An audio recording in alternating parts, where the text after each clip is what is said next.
오늘 하나님께서 우리에게 주신 말씀은 예레미야서 33장 1절에서 13절 말씀, 예레미야서 33장 1절에서 13절 말씀입니다. 제가 봉독해 드리도록 하겠습니다. 구약성경 1106면입니다. 예레미야가 아직 시위대의 뜰에 갇혀 있을 때에 여호와의 말씀이 그에게 두 번째로 임하니라. 이르시되 이를 행하시는 여호와, 그것을 만들며 성취하시는 여호와, 그의 이름을 여호와라 하는 이가 이와 같이 이르시도다. 너는 내게 부르짖으라. 내가 내게 응답하겠고 내가 알지 못하는 크고 은밀한 일을 내게 보이리라. 이스라엘의 하나님 여호와께서 말씀하시니라. 무리가 이 성읍의 가옥과 유다 왕국을 헐어서 갈대아인의 참호와 칼에 대항하여 싸우려 하였으나 내가 나의 노여움과 분함으로 그들을 죽이고 그들의 시체로 이 성을 채우게 하였나니 이는 그들의 모든 악행으로 말미암아 나의 얼굴을 가리어 이 성을 돌아보지 아니었음이라. 그러나 보라, 내가 이 성읍을 치료하며 고쳐 낫게 하고 평안과 진실이 풍성함을 그들에게 나타낼 것이며 내가 유다의 포로와 이스라엘의 포로를 돌아오게 하여 그들을 처음과 같이 세울 것이며 내가 그들을 내게 범한 그 모든 죄악에서 정하게 하며 그들이 내게 범하며 행한 모든 죄악을 사할 것이라. 이 성읍이 세계 열방 앞에서 나의 기쁜 이름이 될 것이며 찬송과 영광이 될 것이요, 그들은 내가 이 백성에게 베푼 모든 복을 들을 것이요, 내가 이 성읍에 베푼 모든 복과 모든 평안으로 말미암아 두려워하며 떨리라. 여호와께서 이와 같이 말씀하시니라. 너희가 가리켜 말하기를 황폐하여 사람도 없고 짐승도 없다 하던 여기 곧 황폐하여 사람도 없고 주민도 없고 짐승도 없던 유다 성읍들과 예루살렘 거리에서 즐거워하는 소리, 기뻐하는 소리, 신랑의 소리, 신부의 소리와 및 만군의 여호와께 감사하라. 여호와는 선하시니 그 인자심이 영원하다 하는 소리와 여호와의 성전에 감사제를 드리는 자들의 소리가 다시 들리리니 이는 내가 이 땅의 포로를 돌려보내어 지난날처럼 되게 할 것임이라. 여호와의 말씀이니라. 만군의 여호와께서 이와 같이 말씀하시니라. 황폐하여 사람도 없고 짐승도 없던 이 곳과 그 모든 성읍에 다시 목자가 살 곳이 있으리니 그의 양떼를 눕게 할 것이라. 산지 성읍들과 평지 성읍들과 네겝의 성읍들과 베냐민 땅과 예루살렘 사면과 유다 성읍들에서 양떼가 다시 계수하는 자의 손 아래로 지나리라. 여호와께서 말씀하시니라. 아멘. 아멘. 예, 우리 성도님들 혹시 도버 해협이라고 아십니까? 도버 해협은 이제 영국이 이렇게 있잖아요. 영국이 섬나라로 이렇게 있고 그 밑에 프랑스가 있는데 이 영국하고 프랑스 사이에 이 좁은 이 바다, 그 바다를 도버 해협이라고 합니다. 그 직선거리로는 한 33km 정도가 될 거예요.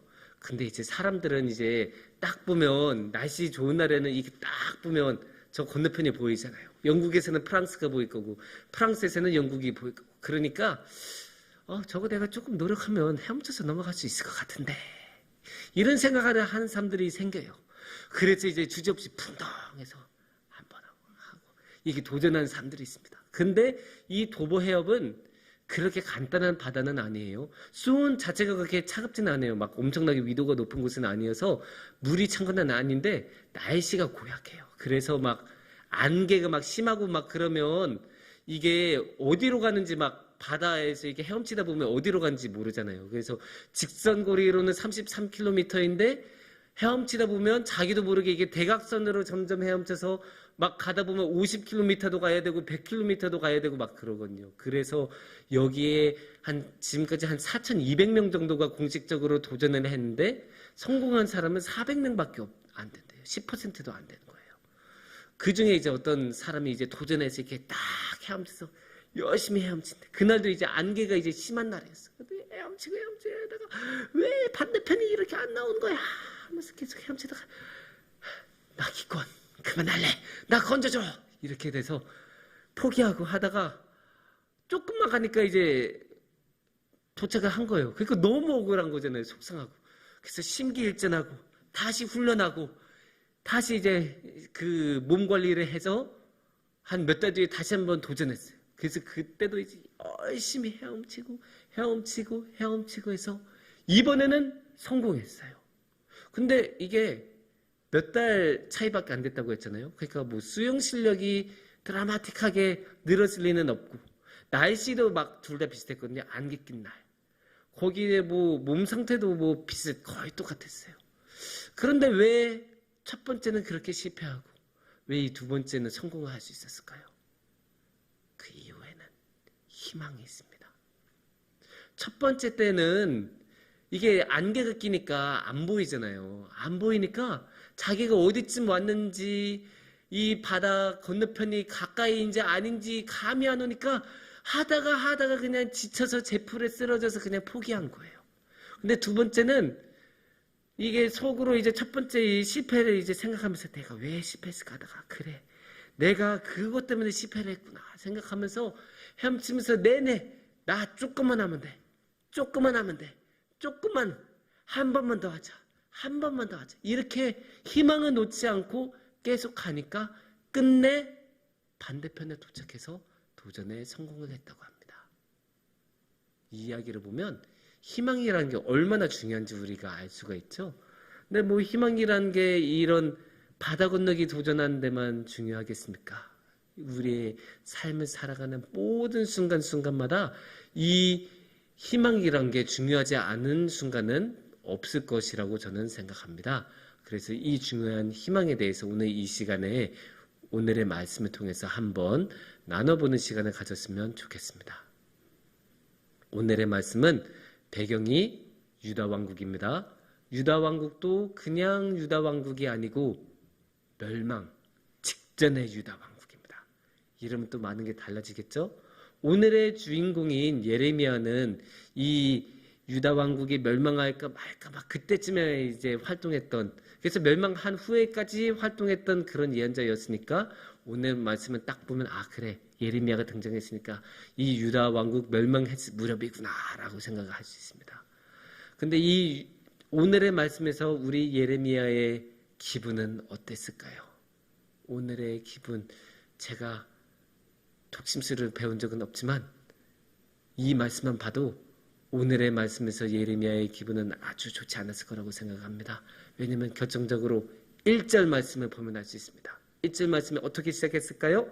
1절 말씀을 보면 예레미야가 아직 시위대 뜰에 갇혀 있을 때에, 아직 갇혀 있을 때에, 그러니까 갇혀 있는데 기분이 좋은 사람이 누가 있겠어요? 당연히 갇혀 있으니까 기분이 안 좋죠. 자신의 신체적인 자유, 우리가 살아가는 데 있어서 가장 기본적인 자유 아닙니까? 이 자유를 빼앗겼으니까 얼마나 기분이 안 좋겠어요. 근데 그냥 단순히 나를 가뒀다라는 게, 내 자유가 빼앗겼다는 게 기분이 안 좋은 게 아니에요. 이거는 인정은 받지 못해서. 아니 생각해 보세요. 우리 예레미야가 누구예요? 예언자 아닙니까? 하나님의 사람이 아닙니까?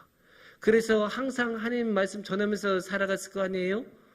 그런데 사람들이 그 말씀을 모두 다 듣고 아 저분은 하나님의 사람이구나라고 해서 하나님의 사람으로서 예언자로서 대답을 했으면, 대우를 해줬으면 이렇게 시위대의 뜰에 같이 있겠습니까? 시위대의 뜰이라고 하니까 누가 가둬놨겠어요? 시위대들이 그 사람을, 예레미야를 가둬놨을 거 아니에요?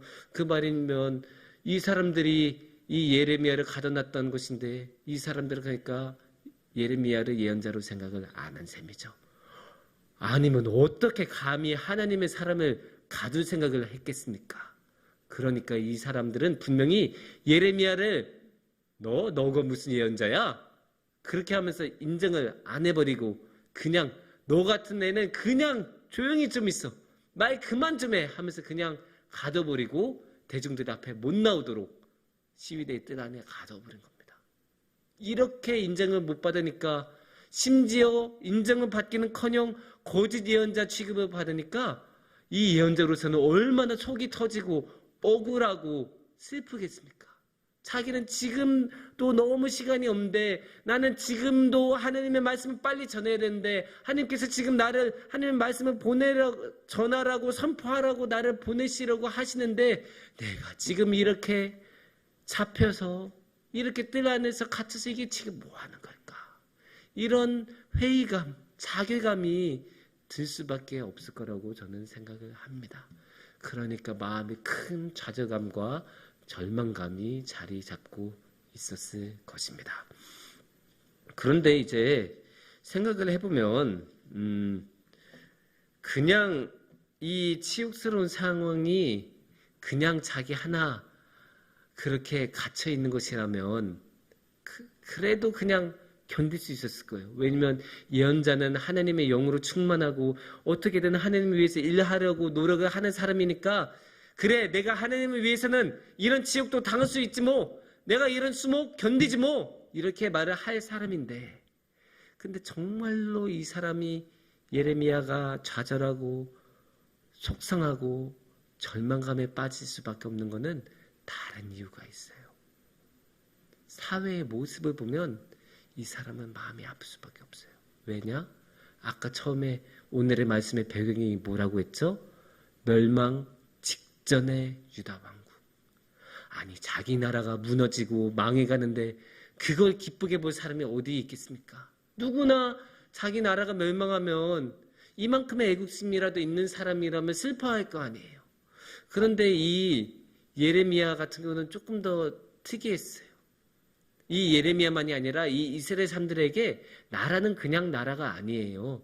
이 사람들에게 나라는 하나님을 예배드릴 수 있는 거대한 제단과 같은 거예요. 그러니까 이게 이 사람들은 성전에서 반드시 예배를 드려야 되고 많은 풍습을 지켜야 되는 그런 절기들이 있었잖아요. 그런 절기를 지킬 수 있도록 그런 사회적인 제도를 마련한 게 바로 국가이고 이 이스라엘이라는 남유다 왕국이라는 나라인데, 이게 무너지면 그런 제단이 사라진 거고 하나님을 제대로 예배드릴 수 없게 된다는 뜻이 아니겠습니까? 생각해 보세요. 이 당시에는 당연히 예배는 성전에서 드린 것이라고 생각을 했는데, 유다 왕국이 멸망해버리면 바벨론 군사들이 쳐들어와서 모두 다 부실 거 아니에요? 그러면 성전이라고 무사하겠습니까?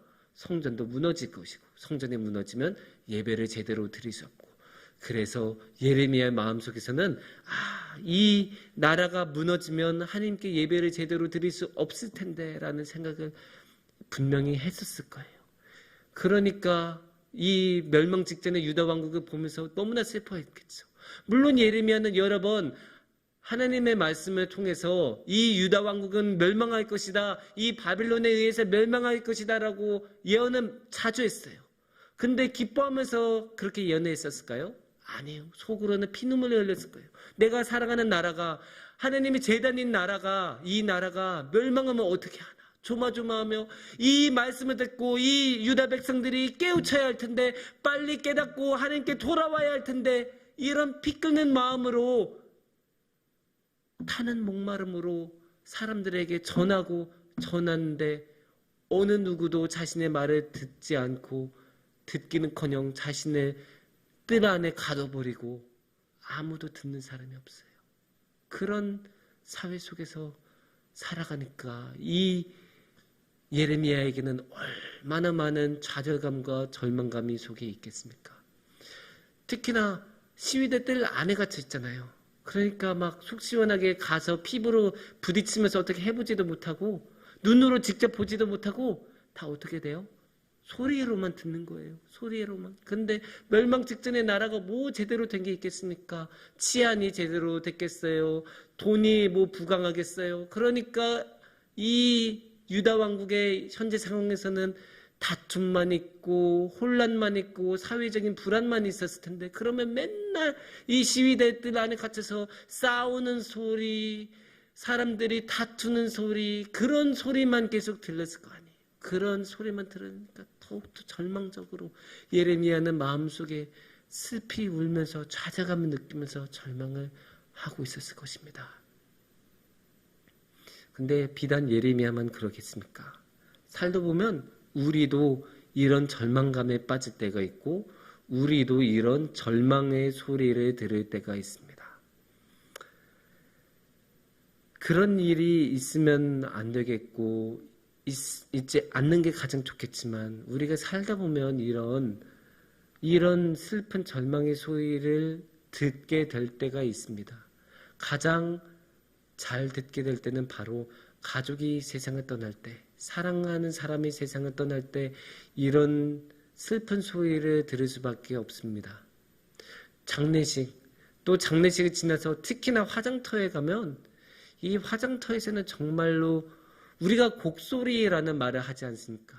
말 그대로 곡소리를 들을 수 있는 게 사방에서 곡소리가 울려 퍼지는 게 바로 이 화장터이거든요.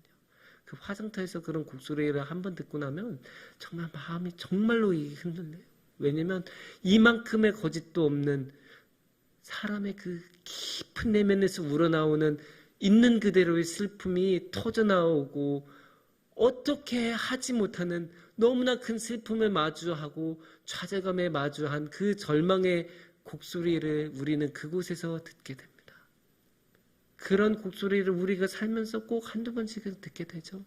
그게 얼마나 우리의 마음을 슬프게 하고 정말로 헤어날 수 없는 슬픔으로 우리를 몰아간지 모릅니다. 정말. 근데 이런 개인적인 슬픔 말고도 우리 사회에서는 사회적인 수준에서 이러한 깊은 슬픔의 소리들을 많이 들은 적이 있습니다. 가장 대표적인 것으로 우리는 한국전쟁 6.25를 이야기할 수가 있습니다. 얼마 전에 정전 협상을 한 지 70주년이 된 그런 날이었었는데 이 한국전쟁 얼마나 끔찍했었을까요? 사방에서 포탄이 날라들고 총소리가 들리고 갑자기 군인들이 와서 집에서 사람들을 끌어내서 사람들을 그렇게 힘든 상황을 만들고 그렇게 해서 우리가 낙동강까지 밀려났을 때 그 낙동강으로 많은 피난민들이 몰려왔을 때 그 피난민들의 삶이 얼마나 힘들었겠습니까?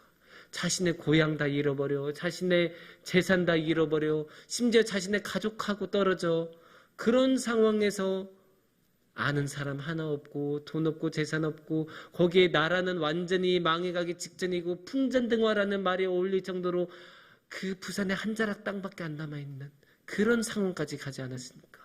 그런 상황에 보면 어찌 절망의 소리가 들리지 않았겠습니까? 그 좌절과 슬픔과 절망의 소리, 이 절망의 소리가 가득 찬 그런 사회에서 우리는 살아가고 있었고 그런 것들을 직접 경험해 보시거나 경험하신 분들을 직접 만나신 분들 여기 다 계실 거예요. 그 슬픔과 그 좌절감과 절망이 얼마나 심한지 제가 길게 이야기하지 않아도 더 이상 이야기하지 않아도 여러분들이 더 잘 아실 텐데 이런 절망 앞에서 사실 우리가 어떻게 할 수가 없는 절망이거든요. 이거는 이 절망 앞에서 우리는 어떻게 해야 될까요?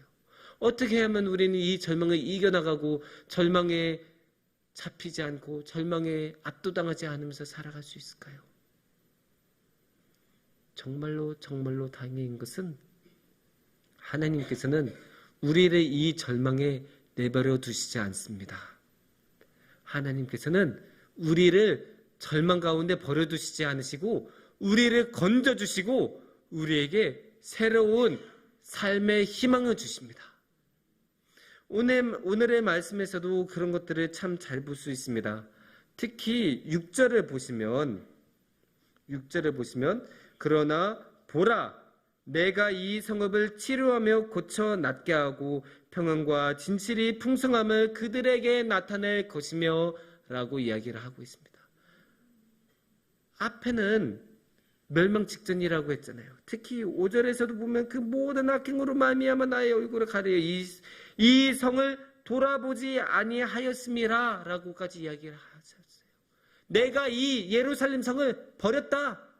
내가 더 이상 보지 않았다. 눈길도 이제 주지 않겠다. 내가 떠났다. 하나님께서 떠난 것만큼 큰 일이 어디 있겠고 하나님께서 떠난 것만큼 큰 좌절과 절망을 준 게 어디 있겠어요? 우리가 하나님 없이 무엇을 할 수 있겠습니까? 그렇지 않아도 저 큰 바벨론이라는 나라가 쳐들어온 상황인데 하나님께서 마저 도와주시지 않으신다면 무슨 희망이 있겠습니까? 하지만 6절에서는 다행히 그럼에도 불구하고 이 유다 백성이 그렇게 많은 죄를 지었음에도 불구하고 하나님께서는 다시 한번 기회를 주시고 그래도 내가 이 성을 돌봐줄게 라고 이야기를 하고 계십니다. 그래서 이 성을 돌봐주시겠다는 그런 마음으로 하나님께서는 오늘의 말씀, 특히 7절에서 13절까지 계속 희망의 이야기를 하시는데 크게 세 가지 이야기로 희망을 이야기하십니다. 그래서 첫 번째 이야기를 생각해 보면 하나님 첫 번째 희망은 이제 하나님과 우리의 관계가 회복이 되는 희망입니다. 그게 아주 잘 나타나는 게 8절입니다. 8절을 보시면 내가 그들을 내게 범한 그 모든 죄악에서 정하게 하며 그들이 내게 범하며 행한 모든 죄악을 사할 것이라. 모든 죄악을 사할 것이라. 내가 너의 모든 죄를 용서해 줄게. 이 죄를 용서해 주는 것만큼 하나님과의 관계가 잘 회복된 걸 나타내는 게 어디 있겠습니까? 죄악이 뭡니까? 우리와 하나님 사이의 관계를 가로막는 그 모든 방해물들이 아닙니까? 이 방해물들이 사라지니까 우리는 다시 한번 하나님과 관계를 제대로 맺을 수 있고 하나님과의 관계가 회복이 될 수 있습니다.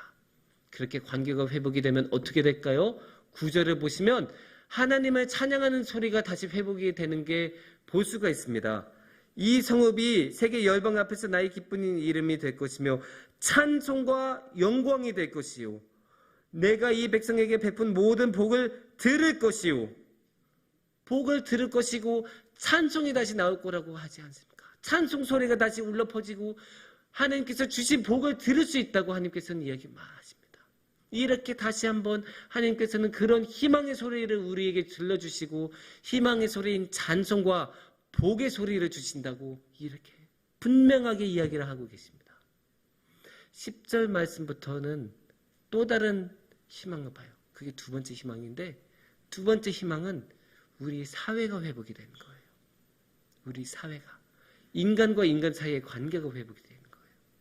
그래서 아까 그 하나님께서 버리셨던 성읍 예루살렘이 다시 회복이 되고 하나님께서 그냥 다시 돌아오신 게 아니라 이 예루살렘에서 살던 사람들의 삶을 회복하고 예루살렘에서 끌려서 포로로 끌려갔던 사람들이 다시 돌아오고 포로에 끌려갔던 건 여기에 있었던 사람들이 절로 가면 이 관계가 모두 깨어지고 망가졌을 거 아니에요. 근데 그들이 돌아오면 다시 그 관계가 회복이 되는 거예요.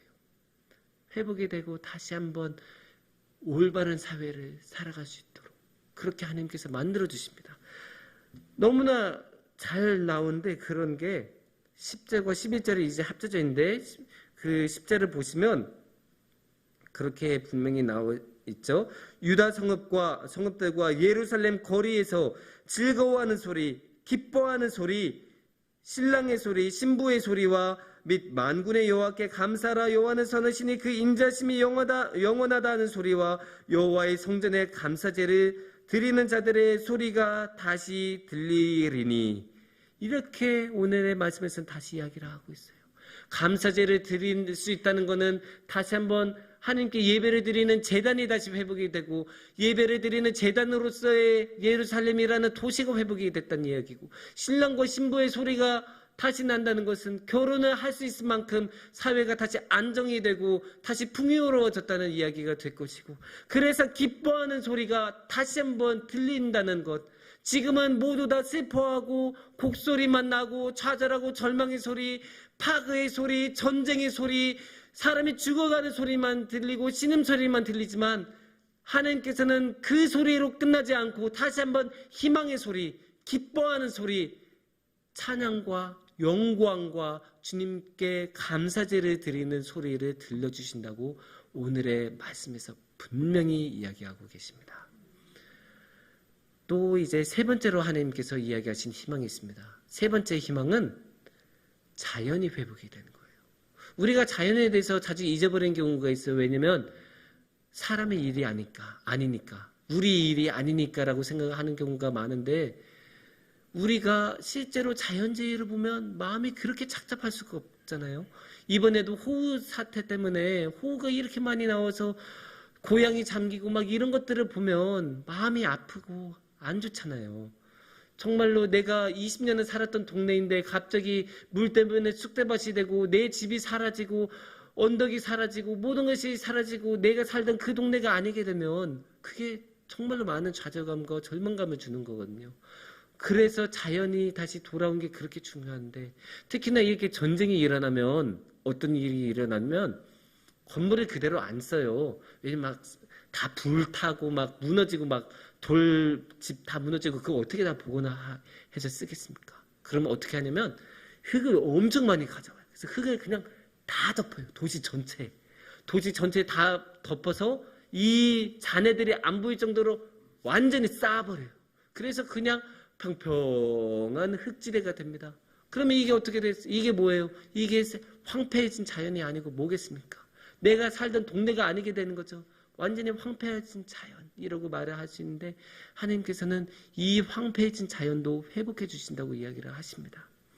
오늘의 말씀을 보면 12절에 보시면 황폐하여 사람도 없고 짐승도 없던 이곳과 그 모든 성읍에 다시 목자가 살 곳이 있으리니 그의 양떼를 눕게 할 것이라. 당연히 황폐해지죠. 아까 말한 대로 이 도시의 모든 흙을 뿌려서 완전 평평하게 만들었으니까 정말 풀 한 포기도 안 남아있는 그런 땅인데, 그런 땅에 다시 한번 양들이 나타나서 풀을 먹고 먹이를 먹을 수 있을 만큼 회복시켜 주신다고 하나님께서는 이야기를 하고 계세요. 이렇게 자연마저도 하나님께서는 회복해 주신다. 그래서 이것은 모든 것을 회복해 주시는 총체적인 회복을 안겨주신다는 것, 무엇 하나 빼놓지 않고 모든 것을 회복시켜 주시는 그런 희망을 하나님께서는 우리에게 주십니다. 물론 하나님께서는 이 당시에 예루살렘에 살던 사람들에게만 주신 게 아니라 당연히 우리에게도 주셨습니다. 그래서 우리들이 좌절에 빠지고 절망에 빠졌을 때 걱정하지 마, 내가 너와 함께 할게, 걱정하지 마, 내가 너를 도와줄게, 너 혼자 아니야 라고 항상 하나님께서 말씀해 주시거든요. 그 한마디 하시려고, 너 혼자 아니야 라는 말 한마디 해주시려고 예수님께서는 저 끔찍한 십자가를 지시고 우리에게 한 걸음 한 걸음 다가와 주셔서 우리의 그 깊은 고난 속에서 함께 해주시면서, 너 혼자 아니니까 걱정 마, 나와 함께하면 너 새로운 날을 맞이할 거야, 새로운 희망이 나타날 것이니까 걱정하지 마, 비록 지금은 조금 힘들더라도 조금만 견디면 새로운 희망의 날이 펼쳐질 테니까, 하나님과의 관계가 회복되고 사람과의 관계가 회복되고 자연의 관계가 회복이 되는 그런 새로운 희망의 나라가 올 거니까 걱정하지 마. 그렇게 하나님께서는 우리에게 항상 이야기하십니다. 근데 여기서 우리가 한 가지만 더 우리가 잊지 말아야 할 것은, 이 모든 희망을 하나님께서 주신다는 것, 이 모든 희망은 하나님으로부터 온다는 것. 우리가 뭐 잘한 게 있겠습니까? 우리도 죄 많아요. 우리라고 해서 이 당시 멸망 직전에 유다 왕국 사람들보다 죄가 적다, 누가 자신 있게 말을 할 수 있겠습니까? 하지만 하나님께서는 먼저 주도적으로 나서서 하나님께서 내가 너한테 희망을 줄게. 오늘의 말씀 6절에서도 보이잖아요. 6절에서도 보면 내가 이 성읍을 치료하며 고쳐 낫게 하고 평온과 진실의 풍성함을 그들에게 나타낼 것이며, 내가, 하나님이 하시는 거예요. 다른 모든 것, 다른 이상한 것이 아니라 하나님이 우리에게 희망을 주신다. 그래서 우리가 이 희망을 놓치지 않고 꼭 손에 잡고 주님께 나아갔으면 좋겠습니다.